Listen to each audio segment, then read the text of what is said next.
Deja de gastar dinero en tu madre, ya está vieja y enferma, y ese dinero debería ser para nosotros. Eso fue lo que me dijo mi prometida Chloe una noche mientras yo revisaba los gastos del hospital, con la calculadora en una mano y un recibo de quimioterapia en la otra. Y por un momento pensé que era una broma de mal gusto. Pero su cara seria y sus ojos fríos me confirmaron que hablaba completamente en serio. Apoyé la calculadora sobre la mesa. Bebí un sorbo de café frío y le pregunté si se había dado cuenta de lo que acababa de decir. Si escuchaba sus propias palabras mientras salían de su boca y no le parecían el discurso de un villano de película barata. No seas dramático, Nathan, solo digo que hay que ser realistas. Tu madre tiene 70 y tantos años y el cáncer está avanzado. El tratamiento solo prolonga su sufrimiento y vacía nuestros ahorros.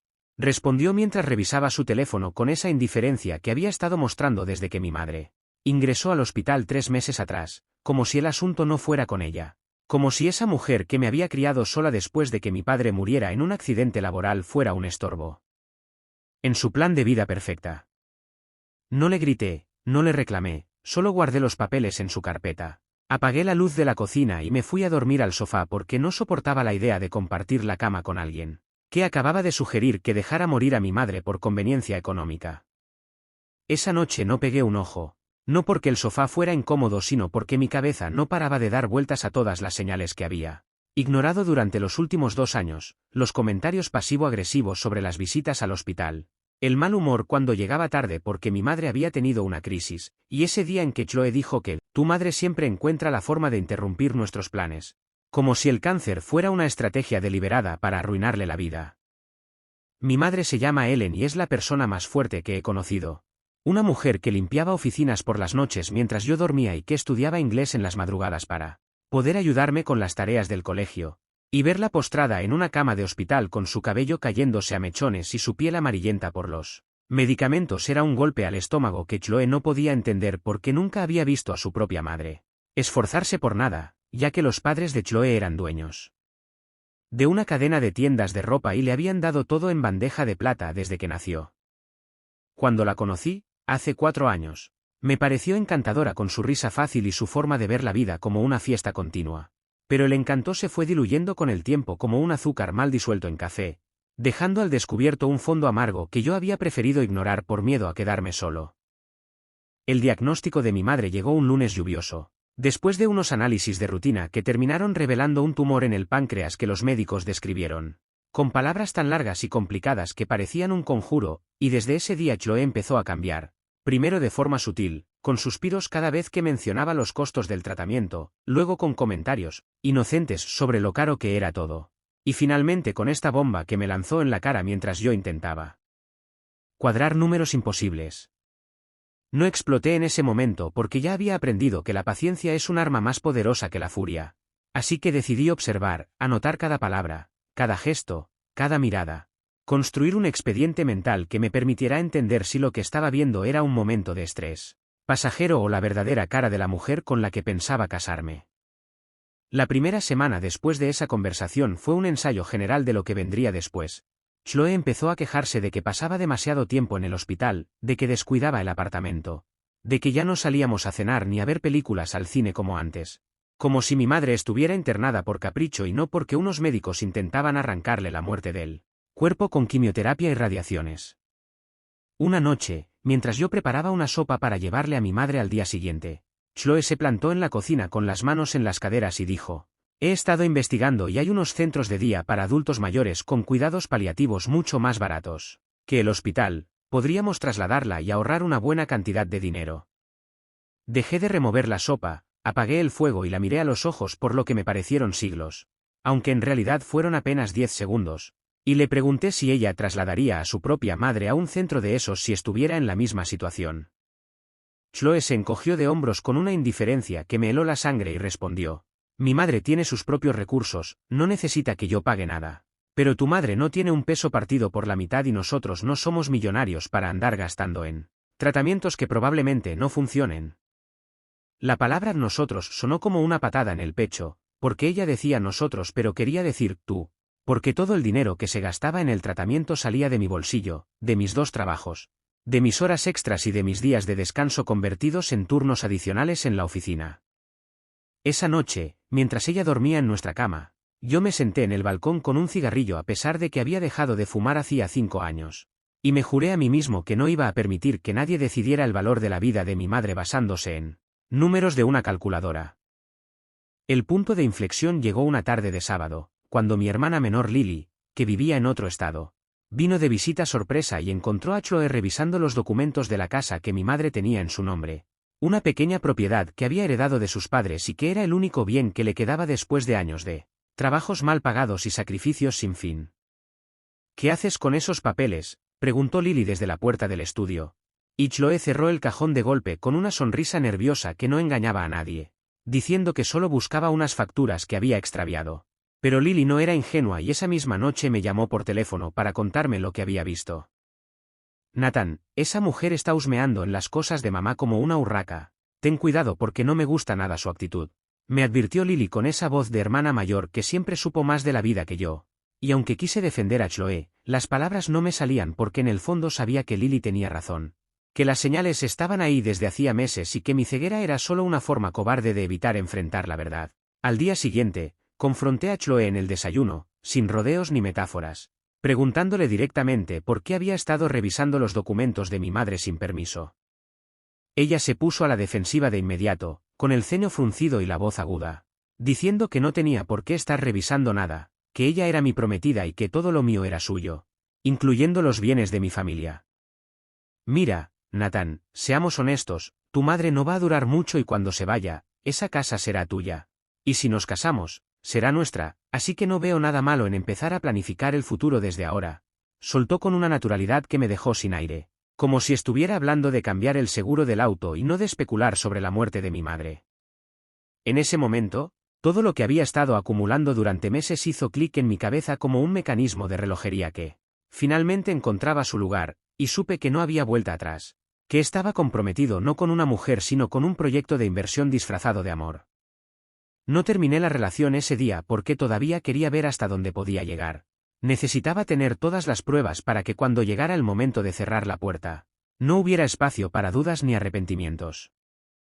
Los días siguientes fueron una exhibición de cinismo digna de estudio. Chloe empezó a hablar abiertamente de lo que haríamos con la casa de tu madre después, como si fuera un hecho consumado que mi madre iba a morir y que nosotros íbamos a heredar sus bienes sin ninguna objeción. Podríamos venderla y usar el dinero para la entrada de una casa más grande.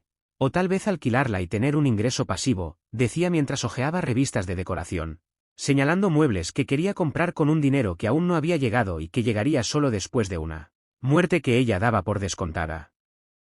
Yo asentía con la cabeza, tomaba notas mentales y seguía con mi rutina de hospital, trabajo y casa, como un actor que interpreta un papel en una obra que ya sabe cómo va a terminar. Mi madre, a pesar de su enfermedad y de los tratamientos que la dejaban hecha un trapo, seguía siendo más lúcida que todos nosotros juntos, y una tarde, mientras le daba la sopa en la boca porque ya no podía sostener la cuchara por sí sola, me dijo algo que me dejó marcado: hijo, he notado que estás distinto, como si cargaras con un peso que no es el mío, y quiero que sepas que no necesito que te sacrifiques por mí.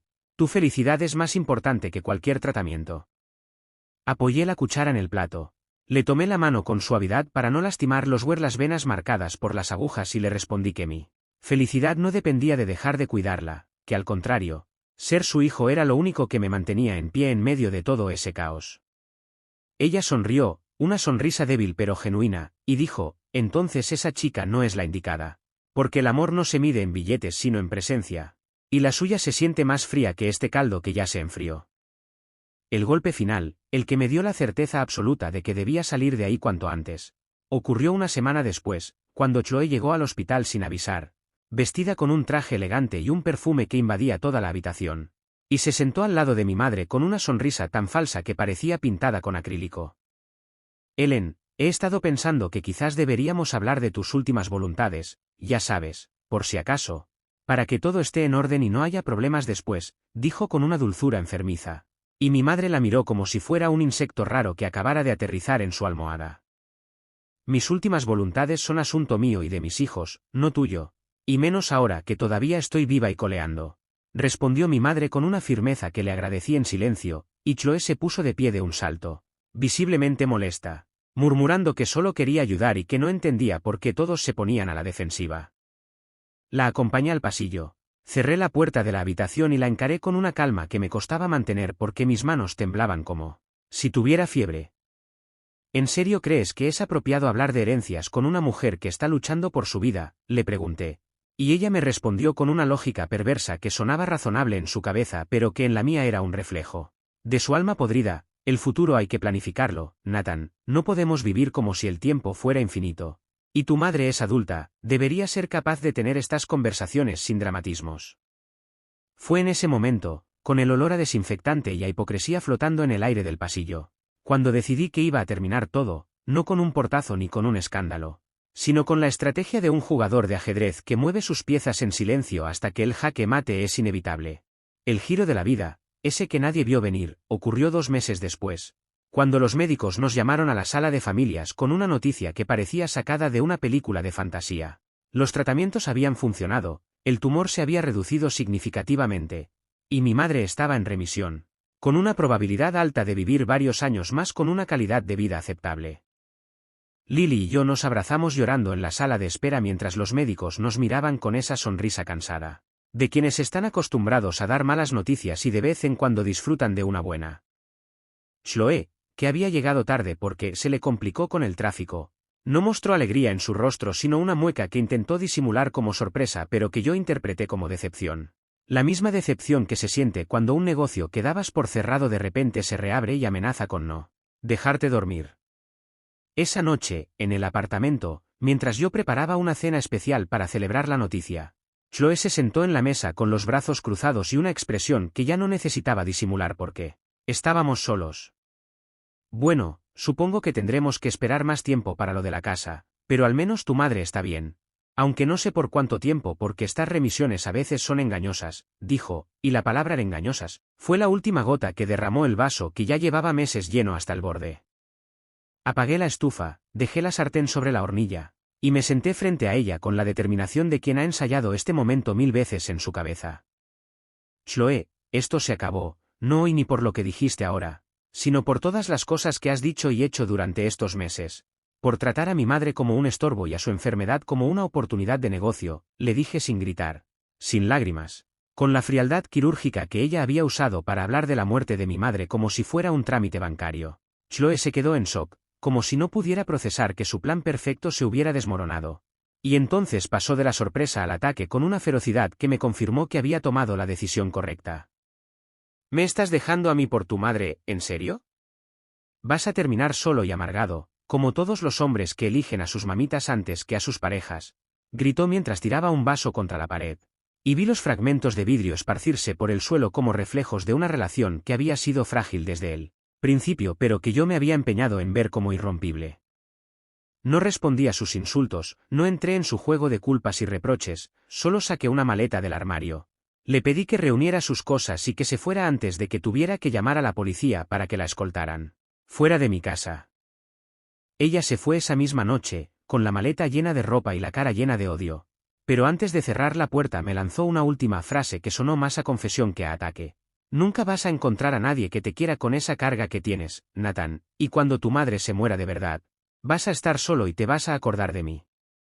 Escuché sus pasos alejarse por el pasillo, el portazo del ascensor, y luego el silencio. Ese silencio que no era vacío sino una oportunidad para empezar de nuevo sin máscaras ni mentiras.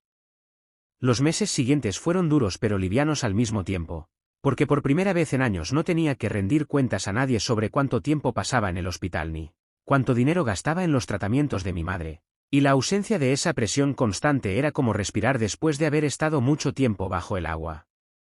Mi madre salió del hospital un mes después de la remisión, con una dieta estricta y ejercicios de rehabilitación, pero con una energía que no le había visto desde antes del diagnóstico. Y Lily se mudó temporalmente a la ciudad para ayudarnos con los cuidados mientras yo retomaba mis horas normales en el trabajo. Una tarde, mientras las 3 estábamos en la cocina preparando una comida especial para celebrar el alta definitiva, mi madre sacó un sobre de su bolso y me lo entregó con una sonrisa pícara que le iluminó toda la cara. Ábrelo, Nathan. Es un regalo que quería darte antes pero que no me atrevía porque no sabía si iba a estar viva para verte disfrutarlo, dijo mientras Lily miraba curiosa por encima de mi hombro. Dentro del sobre había una escritura de propiedad, no de la casa que Chloé tanto quería vender, sino de un pequeño local comercial que mi madre había comprado años atrás con los ahorros de toda una vida y que había estado alquilando a una panadería durante 2 décadas. Siempre fue tuyo, hijo, lo puse a tu nombre desde el principio. Pero no te lo dije porque quería ver cómo te comportabas, si me cuidabas por interés o por amor. Y has demostrado que el dinero nunca fue lo que te movió, dijo con la voz entrecortada. Y yo abracé a esa mujer flaca y calva que seguía siendo la persona más sabia que había conocido en toda mi vida. No voy a mentir y decir que no pensé en Chloe durante esos meses, porque a veces, en las noches de insomnio, me preguntaba si habría sido diferente si yo hubiera puesto límites antes. Si hubiera hablado con ella con más claridad. Si hubiera exigido respeto desde el primer comentario hiriente en lugar de acumular silencios como quien acumula piedras en una mochila que al final se vuelve imposible de cargar. Pero la respuesta siempre era la misma: no, no habría sido diferente. Porque Chloe no cambió por mi culpa ni por la enfermedad de mi madre, sino que siempre fue así. Solo que antes no tenía las circunstancias adecuadas para mostrar su verdadera cara. La última vez que supe de ella fue a través de un amigo en común, que me contó que se había comprometido con un hombre mayor, dueño de varias propiedades, y que ya estaba planeando la boda con la misma obsesión por el dinero que había mostrado conmigo. Le deseé suerte en silencio, no por generosidad sino porque el rencor es un veneno que solo daña a quien lo bebe, y yo ya había bebido suficiente amargura en los últimos años como para seguir tomando dosis adicionales. Hoy vivo tranquilo, con mi madre recuperada que viene a cenar a casa todos los domingos, con Lily que se mudó definitivamente a la ciudad y abrió su propia tienda de artesanías. Y con un perro callejero que adopté de la perrera y que me recibe cada noche moviendo la cola como si yo fuera lo mejor que le ha pasado en la vida. La moraleja. Cuida a tu madre aunque te cueste el dinero, el sueño y hasta la prometida. Porque las prometidas que se van por eso son exactamente el tipo de prometidas de las que hay que alegrarse cuando se van. Comparte tu opinión en los comentarios. No olvides suscribirte al canal Traición del Reddit y activar las notificaciones.